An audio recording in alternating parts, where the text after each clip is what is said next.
comment allez-vous? Vous allez bien? Moi je vais très bien, ça se voit. Eh bien écoutez, on a un discours ici très intéressant qu'on a redécouvert encore une fois. Mais je trouve que c'est très important de le revoir. Je l'ai trouvé par hasard et j'étais vraiment surpris. Je pense qu'il faudrait que je le partage avec vous. Très très intéressant. Je voudrais que vous fassiez vos commentaires pour que l'on puisse faire la lecture ensemble et puis tirer des conclusions. On y va.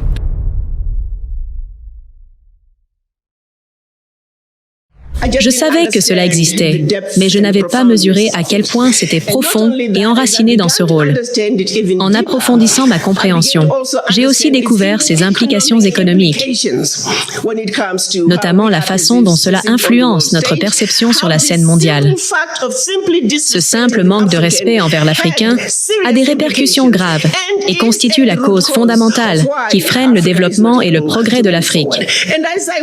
Et je suis allée chercher à comprendre, à me demander qu'est-ce qui ne va pas avec nous, les personnes noires, à travers le monde? Pourquoi sommes-nous si souvent méprisés?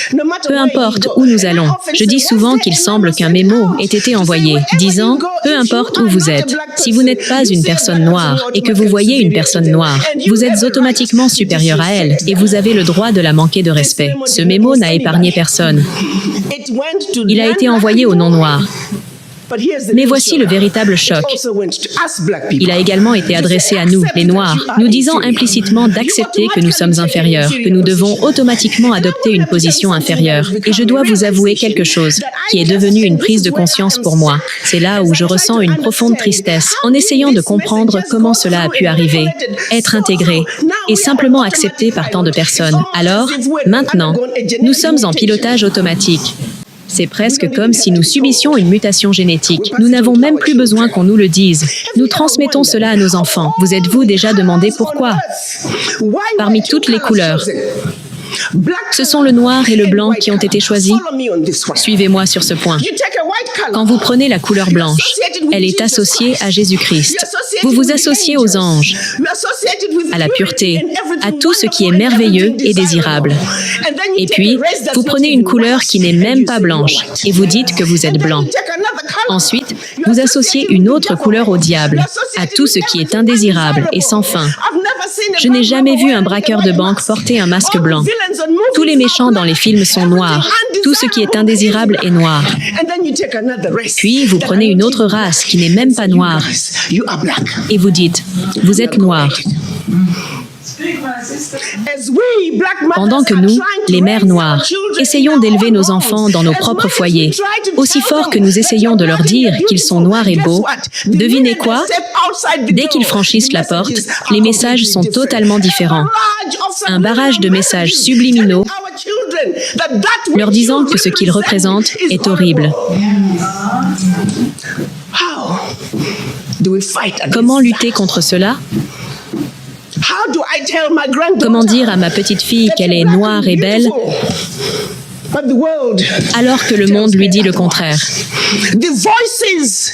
Les voix qui résonnent autour de sa noirceur comme un symbole de tout ce qui est indésirable sont bien plus fortes que celles de nous, mères noires. Même quand nous nous unissons, nous ne pouvons jamais étouffer ces messages subliminaux. Ils ont tous été conçus ainsi.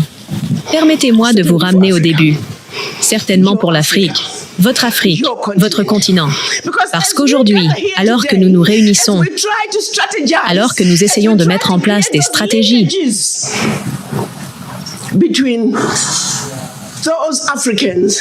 et de créer des liens entre les Africains de la diaspora et ceux du continent, nous devons comprendre comment nous en sommes arrivés là. Et pour l'Afrique, cela commence avec cette décision monumentale. Lorsque les colonisateurs se sont réunis à Berlin en 1884. Et laissez-moi vous dire qu'avant 1884, ils venaient en Afrique de manière désorganisée. Ils ont commencé par l'esclavage. Puis, lorsqu'ils ont estimé qu'ils avaient besoin des esclaves sur le continent, ils ont dit « Nous ne croyons plus au commerce des esclaves, arrêtons-nous ». En réalité, c'était juste une autre manière de dire que la main-d'œuvre était nécessaire sur le continent. Gardons les singes sur le continent afin de pouvoir continuer à l'exploiter. En 1884, ils se sont réunis à Berlin pour s'organiser, afin de pouvoir exploiter les singes de manière plus efficace. Ils ne se sont pas réunis à Berlin pour s'assurer que l'Afrique progresse. Non. Je sais. Laissez-moi répéter. Les colonisateurs ont agi de la sorte pour s'assurer que les jeunes Africains, l'Afrique et ses enfants, non seulement sur le continent, seraient à jamais défaits et dominés.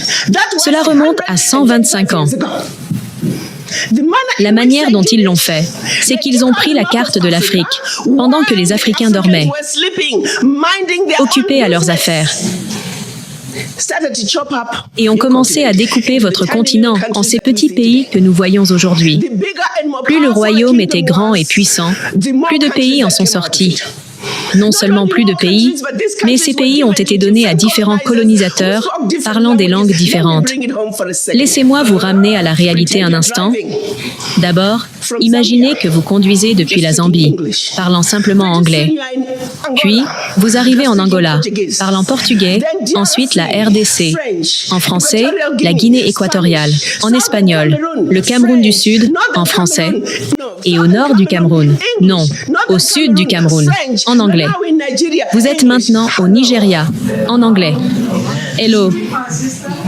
Ce sont les mêmes personnes qu'avant 1884. Nous étions des royaumes puissants, étonnants, avec des systèmes éducatifs et religieux bien établis.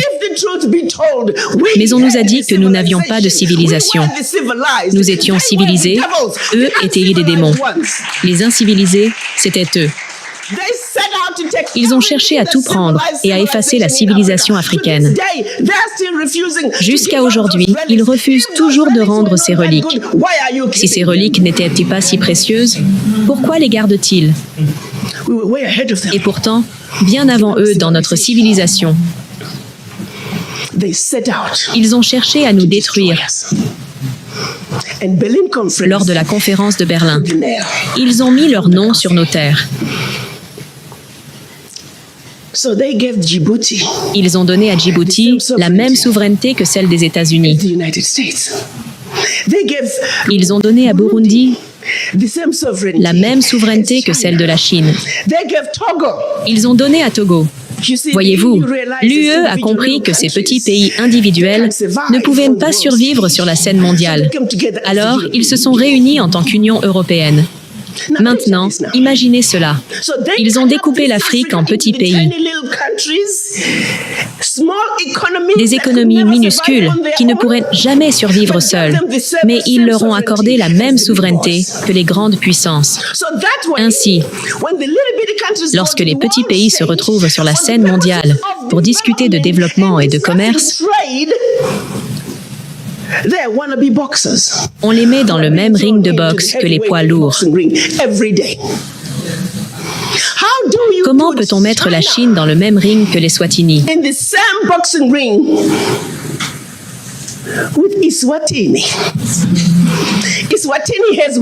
Les Swatini comptent 1,2 million de personnes. La Chine en compte 1,4 milliard. Et on les place sur la même scène en leur disant « Allez négocier ». Êtes-vous avec moi? C'est de la folie pure.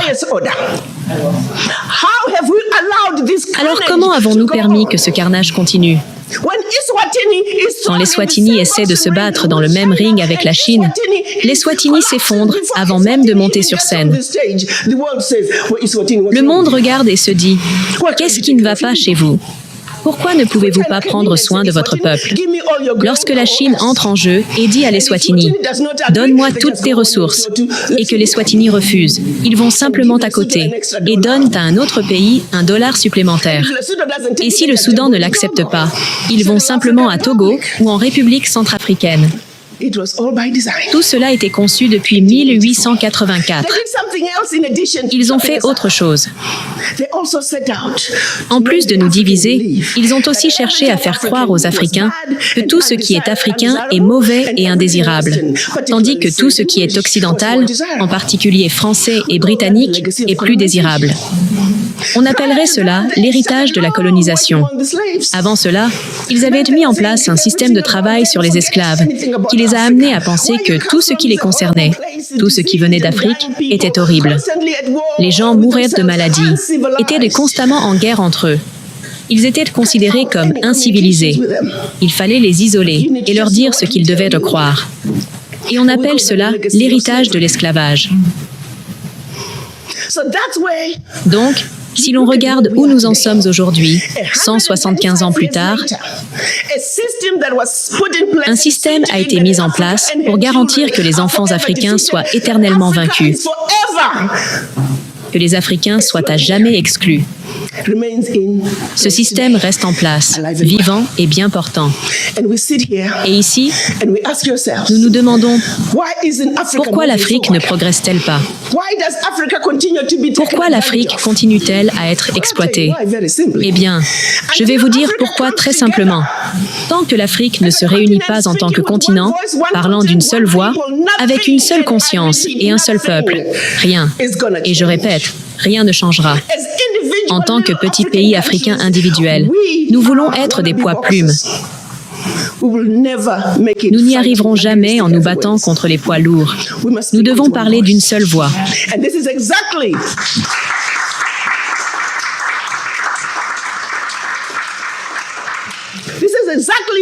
Et c'est exactement ce que nos dirigeants panafricains voulaient voir se réaliser en 1963, lorsqu'ils se sont réunis à Addis Abeba, en Éthiopie.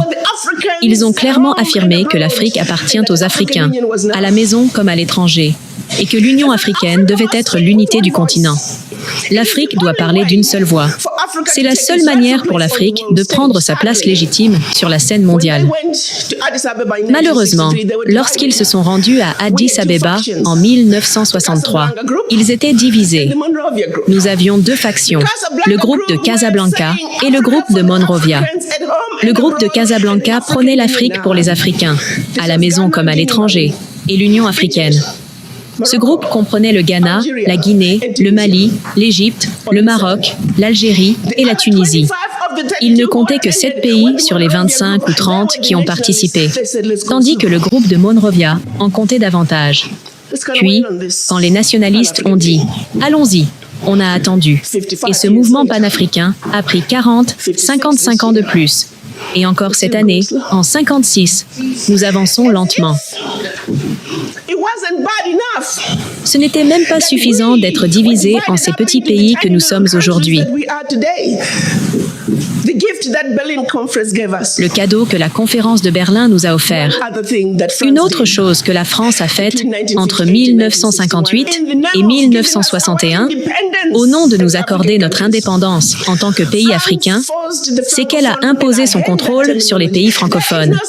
Et je déteste cette terminologie. Il n'existe pas de distinction réelle entre francophones et anglophones. Ils ont inventé ces termes. Mais, pour des raisons de communication, je vais utiliser cette terminologie. 14 de ces pays ont été obligés de signer un document pour obtenir leur indépendance de la France. Vous trouverez un meilleur nom pour ce document. Il s'appelait le Pacte de la continuité. J'ai lu le document pour la continuation de la colonisation. Nous parlons de vous accorder l'indépendance. En signant ce pacte pour la continuation de la colonisation sous une forme différente. Et je vais souligner certains des points qu'ils ont exigé que vous acceptiez si vous vouliez être indépendant.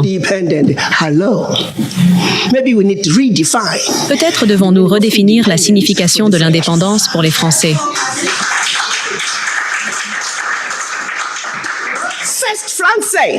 Les Français disent que vous ne savez pas gérer votre argent. Nous allons donc exiger que vous déposiez 85% de vos réserves bancaires auprès du ministère français des Finances, sous le contrôle de la Banque centrale française, sous le contrôle du ministre français des Finances. La France va ensuite prendre vos dépôts bancaires de 85% de chacun de vos pays et les investir dans la même bourse sous le nom français. Vous pourrez ou non récupérer ces fonds, mais sachez ceci. Il existe un dicton disant que pour chaque 14 milliards, que la France investit dans la bourse avec de l'argent africain, ils réalisent un retour d'environ 300 milliards chaque année, année après année, grâce à ces dépôts des pays africains. La France retire actuellement de l'Afrique environ 500 milliards de dollars, en plus des 14 milliards investis. Les rendements sur ces investissements atteignent 300 milliards et la France retire au total plus de 500 milliards. En réalité, la France retire des trillions de dollars de l'Afrique chaque année, année après année, des pays africains pauvres, retournant cet argent dans les banques françaises. Si un pays souhaite accéder à l'argent qu'il a déposé en France, il doit soumettre ses bilans financiers. Et si cela est approuvé, il peut obtenir l'argent sous forme de prêt.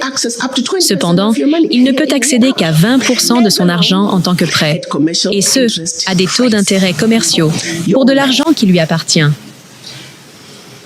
Ce n'est pas tout. France et ses entreprises ont le droit de priorité sur toutes les ressources naturelles, qu'elles soient déjà découvertes ou non, y compris les minéraux et le pétrole. Si les entreprises françaises n'en veulent pas, alors le peuple africain pourrait y avoir accès. Jusqu'à ce jour. Ils disent que vous ne devez utiliser qu'une monnaie que nous avons créée pour vous, car vous êtes des Africains spéciaux. Nous l'appelons le CFA. C'est la monnaie de la communauté financière africaine, utilisée dans les États d'Afrique centrale et de l'Afrique de l'Ouest. Et la France est la seule à pouvoir l'imprimer pour vous. En 1958, cela a été décidé. Et si nous avançons dans le temps, ils continuent toujours à l'imprimer pour nous. Et si vous osez mal vous comporter, ils arrêtent simplement d'imprimer votre monnaie. Et votre pays est en difficulté. Ils ont également stipulé que la langue d'instruction dans votre pays devait être le français, que vous le vouliez ou non. La France doit maintenir une présence militaire dans votre pays. Votre armée ne peut être formée que par la France. Et vous ne pouvez acheter du matériel militaire qu'à la France. De plus, il est interdit d'établir une alliance militaire avec vos voisins. Et en plus, votre allégeance ne doit être qu'envers la France. De plus, comme ils maintiennent une présence militaire dans votre pays, ils peuvent vous envahir sans préavis s'ils estiment que les intérêts de la France dans votre pays sont menacés.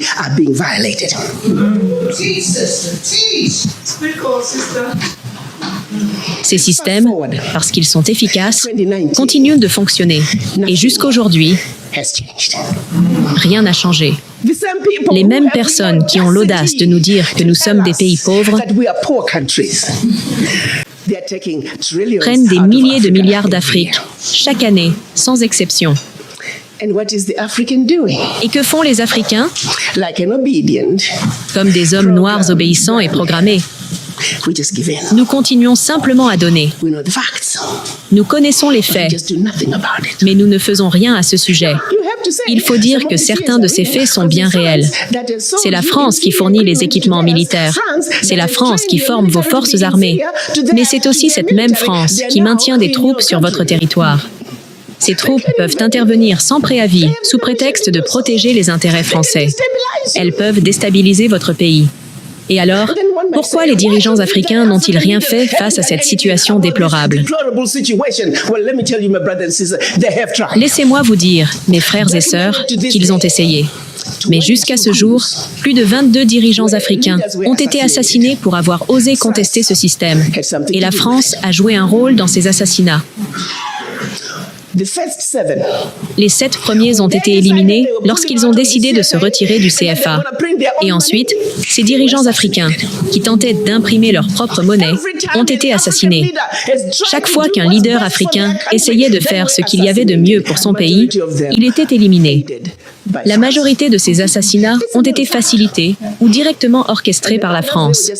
C'est un fait bien connu. Pour d'autres, il s'agissait de mercenaires motivés par des intérêts étrangers. Lorsqu'une ressource naturelle était découverte dans un pays africain, ils cherchaient à provoquer un coup d'État pour déstabiliser le gouvernement en place et prendre le contrôle de cette richesse. Ainsi, lorsque le pays est plongé dans une guerre civile, ses ressources naturelles sont siphonnées. Nous connaissons une histoire particulière qui, si elle n'avait pas été révélée, aurait été perçue comme un autre épisode où les Africains sont blâmés. Il y a environ 25 ans, un groupe de jeunes blancs riches s'amusait à Cape Town, en Afrique du Sud. Ils ont découvert qu'un gisement de pétrole venait d'être trouvé en Guinée. Ils voulaient s'en emparer. L'idée était que pendant que les Guinéens seraient occupés à se battre dans une guerre civile, ils pourraient siphonner le pétrole. Cependant, ils ont commis une erreur. Il y avait deux volets à leur plan. Un groupe devait partir d'Afrique du Sud, faire une escale au Zimbabwe pour récupérer plus de munitions, puis poursuivre leur route vers la Guinée équatoriale. 2. Pendant ce temps, un avion transportant une marionnette de la diaspora, désigné pour devenir le futur président du pays, devait décoller des Caraïbes. Robert Mugabe s'est interrogé sur la raison pour laquelle de si jeunes individus auraient besoin d'armes aussi puissantes pour soi-disant chasser en Guinée équatoriale. En approfondissant ses recherches, il a découvert qu'il s'agissait d'une tentative de coup d'État en préparation. Mugabe a autorisé leur avion à atterrir au Zimbabwe pour charger les munitions. Cependant, juste avant leur décollage, toute l'équipe a été arrêtée. Le cerveau de cette opération n'était autre que le fils de l'ancienne première ministre du Royaume-Uni, Margaret Thatcher. Elle a dû se rendre au Zimbabwe et payer une somme conséquente pour obtenir la libération de son fils. Le dernier des prisonniers impliqués dans cette affaire a quitté le Zimbabwe il y a environ 6 ou 7 ans. Si ces jeunes avaient réussi, cela aurait été un autre coup d'État et on aurait encore entendu la rengaine habituelle. Voilà encore les Africains.